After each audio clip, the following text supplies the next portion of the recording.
Hi, I'm Dr. Karen Curry Parker here with your weekly quantum human design energy forecast for the week of January the 27th, which is a Monday, getting you ready to navigate what promises to be a potentially pretty intense week. So let's talk about it. Before we talk about it, though, I want to talk about seasons and cycles of disruption. We are in a massive season, a massive cycle of disruption and upheaval.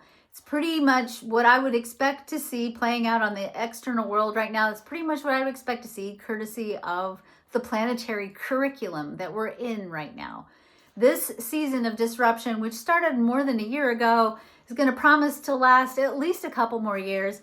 And, it's a season where I would say expecting the unexpected and most importantly, getting comfortable with the unknown is probably a really important skill set to cultivate right now.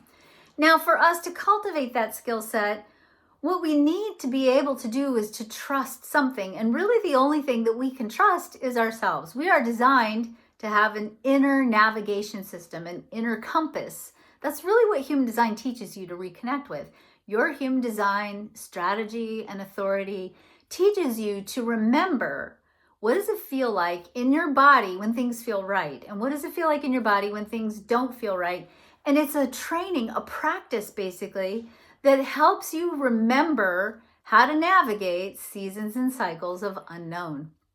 So part of what you are here to learn to do with your human design is to learn how to connect with your own inner compass. What is your truth? What is true for you? And to be able to make decisions based on that truth that keep you moving forward, decision by decision, choice by choice, towards the fulfillment of your unique story. When you do that, you're actually going to be positioned, I believe, at this time on the planet into a position of being a healer and a leader. It is time for the healers to become the leaders they were born to be. But we can't do that if we don't know how to trust our own inner compass, how to connect with what is right for us, that inner truth, so that we can not so much analyze and try to use our minds to interpret the outer world and figure out what's next, but rather to drop into a deeper space of inner knowing, a deeper place where we connect with truth and we learn, we feel, we sense, and we know how to make the right decisions, the right choices for us in a landscape that feels uncertain and unknown.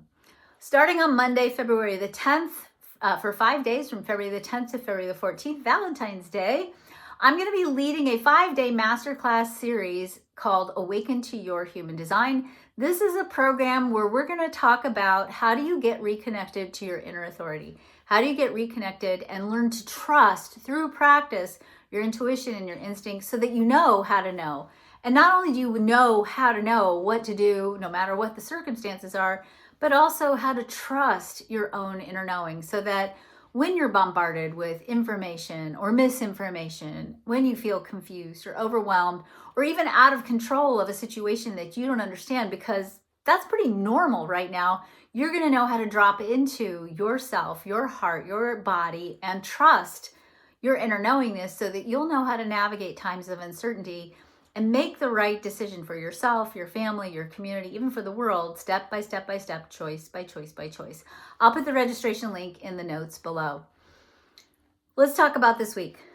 So I'm taking a deep breath because there's a lot to cover, and also it's just a lot of intense energy. And I do want to remind you, keep breathing. Do keep breathing, especially if you're feeling really destabilized and unsettled by the speed and the changes at hand. There's a lot going on the planet right now, and it feels pretty uncertain, disruptive, chaotic, and scary for many of us. And so I want to reassure you that the most important thing that you can do during this time is stay connected to your heart and breathe, and do take care of yourself. Don't let the fear or the uncertainty or the stress of the fear and the uncertainty cause you to neglect your practice of taking care of yourself so that you are fully resourced. You need to be resourced during these times, especially because there is a lot of emotional energy playing out, and there's going to continue to be a lot of emotional energy for the next month. When we hit Pisces season, which we're in now, the sun starts to transit through all the gates, all these emotional gates, all these emotional energies, tensions and emotions will be running high. And for you to be able to be intentional instead of reactive, you have to take care of yourselves first. So I can't stress that strongly enough. Stay rested, stay well nourished, recharge, regenerate your personal battery, your spiritual battery, so that you have the capacity to draw on your own reserves and stay resilient and not fall prey to reactive old patterns that might keep you stuck in a tape loop of decisions that can lead to burnout and exhaustion and depletion. We're going to be making radically new kinds of decisions and choices, and you're going to need to know how to know. And the way that you know how to know is you stay in your heart and pay attention to your stories. Pay attention to what stories are you telling about who you are and how you are. And most importantly, tell good stories about what you deserve. Tell good stories about what you deserve so that you can position yourself to be fully receptive to everything that you need to be able to stay restocked, recharged, replenished, and ultimately serve your role as a leader. So this is a week that makes me wonder, why do we have Valentine's Day on February the 14th, which is usually one of the worst days to have Valentine's Days, right? It's a day when there's actually a lot of energy for divorce in the celestial weather, always. This week, we have the energy for intimacy and connection. The sun is highlighting the gate 19, the gate of attunement. This gives us a natural ability to be emotionally dialed into the needs of the people we love, which can be great if we're not codependent, but if you don't know where your boundaries are, or you're taking on the job of feeling emotionally responsible for keeping everybody else happy, this can be a time when you get to have a week of exploring your codependent patterns. Hopefully you don't have that going on, but here's the thing, here's the hack for this week. The story you tell yourself and the world about who you are and how you are is creating your experience of life, including your relationships, including your relationship with emotional energy. When we tell stories that include our value and our self-worth and our values, and we tell a story that says, I deserve to be loved, I deserve to be heard, I deserve to be seen, I deserve to be taken care of and supported, I deserve to be emotionally supportive and supported, both, right? And when we tell good stories about what we deserve in our relationships, that sets the stage for us to be able to discern, are we in good relationships? Do we need to make changes in these relationships? Do we need to rewrite our relationship agreements and maybe even set better boundaries around what we're expecting and what we're creating in our partnerships? So certainly this week, it's a great week for you to really dive deep and explore your relationship patterns, your relationship stories, and whether that story needs to be tweaked to include more of the good things you deserve, because you deserve good things. So that's kind of our overarching theme for this week, and certainly a week where we're going to spend some time, voluntarily or involuntarily, exploring the nature of our relationships. It is a time where it might seem to you like everybody's really sensitive.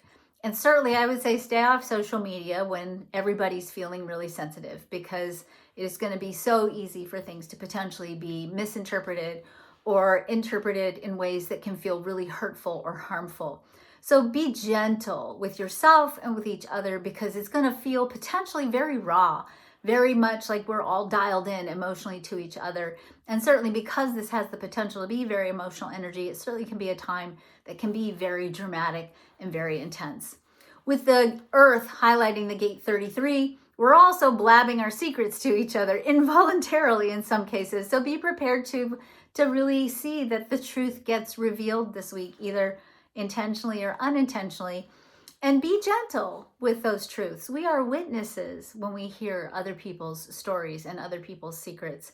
Hold those secrets well, and also set boundaries as needed so that you are respecting and honoring yourself as well as the people around you. Some other big changes this week. On Thursday, I'm excited about this. On Thursday, Pluto moves from the gate 60, where it has been sitting for a very long time, the gate of conservation, highlighting all this conservative energy that in the shadow has caused us to want to try to go back to how things used to be. Pluto moves into the gate 41, the gate of imagination. Now that's where our human design year starts. That's what we talked about last week. This gate 41 energy held on by Pluto really signifies the beginning of a very, very brand new era. We are really walking into an era that is an invitation for us to explore with great enthusiasm and creativity the question, what else is possible? And for us to start practicing holding that vision as the key to calibrating ourselves to expanding into more disruption of old patterns, more disruptions of old stories, and beginning to build the infrastructure energetically for the manifestation of something better. So I really want to encourage you with this shift. And this is a long-term transit. This is an era kind of a transit. So it's not something that's going to go away in a week or two. This is a year-long transit where we are seriously going to be looking at our world externally and our world internally and asking ourselves, what else is possible? If you don't like what's going on right now, if you don't like what's going on in your own personal life right now, this is a year that promises to bring you the options, big possibilities for transformation and growth. But you can't do it if you don't have a vision of what else is possible. So it's a good invitation too for us to look at where are we limited ourselves by staying stuck in old stories and telling ourselves, oh, that's not possible. I want you to practice dreaming the impossible, the seemingly impossible into form. And that includes holding a vision for a world of equitable, just, sustainable, abundant peace. It's possible. It's possible, but it's not possible if we don't hold the dream for it. And so certainly Pluto is saying, hey, get serious about your dreams here. Dreaming is a skill set. It is an essential power for anyone who wants to take leadership in building a new world. You've got to be a dreamer. You've got to be able to hold, sustain, and put fire under the cauldron of your dreams if you're going to make it come true. If we can't dream it, if we literally can't imagine it, we can't create it. And so your imagination becomes an essential tool for creating transformation on the planet. So I want to invite you, as Pluto moves on Thursday into the gate 41, to get into the habit of every day, even if it's just for a minute, every day holding a vision of something better. Every day holding a vision of what else is possible. And to use that time to optimize your vision, your dream, not only for your own life, but for all life on the planet. The next thing we have this week is the nodes shift. We've been sitting with the nodal energy, highlighting gate 25, the gate of spirit, the gate 46, the gate of embodiment. We move on Friday to the nodes, highlighting the gate 36. So the gate 36 still playing in the celestial weather. Mars sits there this week too. So the nodes move to the gate 36 and the gate 6, the gate of impact. So 36 is the gate of miracles, 6 is the gate of impact. Let's talk about that and what that means. So first of all, the nodes, I like to think of the nodes as sort of setting the plot outline for the story that we're living in. So the nodes sort of give us a theme of where we're coming from and where we're headed towards, and the archetypal journey that we're taking from beginning to through this transformational journey. So the nodes are saying, hey, where have you allowed yourself to settle for an old pattern that doesn't fit anymore? That's the 36. The 36 is a pattern disrupting energy. And if you've gotten into cycles and seasons in your life where you're so habituated that you're bored or you're stuck or you've really limited yourself, this is an energy that's really going to support you in saying, hey, same question as the gate 41, what else is possible? Now, here's the thing. If you've done your homework with your dream, the question, what else is possible through the lens of the gate 36 really says, stay tuned, be patient. There's serendipity, synchronicity, I'll say even a little magic coming your way that's going to keep showing you choice by choice, decision by decision, opening by opening, what your next right step and your next right step and your next right step is. That gate 36 is going to reveal to you where you need to break free from patterns and try something new. In the shadow, though, this energy can be chaos and crisis. It's not waiting for the right timing. It's pushing and forcing something new into being when we're not ready. And that usually involves force usurping, chaos, and crisis. And so certainly this energy has the capacity to be pattern shifting, pattern disrupting, but also a little chaotic and a little crisis based. Now the gate 6, which is the gate of impact, in its highest expression is an exploration of what work do we need to do to create sustainable resources for ourselves and for each other. it is an energy that really can impact people deeply. It is a place where sustainability lives in the chart. If we do it correctly, if we're responding, if we're doing the right work in our right work, it's creating resources that allow us to sustain each other and ourselves. It's part of the channel of reproduction and mating, which sustainability is an essential part of reproduction and mating, right? Reproduction and mating isn't just about sex. Reproduction and mating is about all the things we need to do to sustain life over time. If we give birth to children, we want to raise them to adulthood and make sure they have great lives, and that they have that we get grandchildren, we take care of our grandchildren. It's really this deep, primal, caring energy.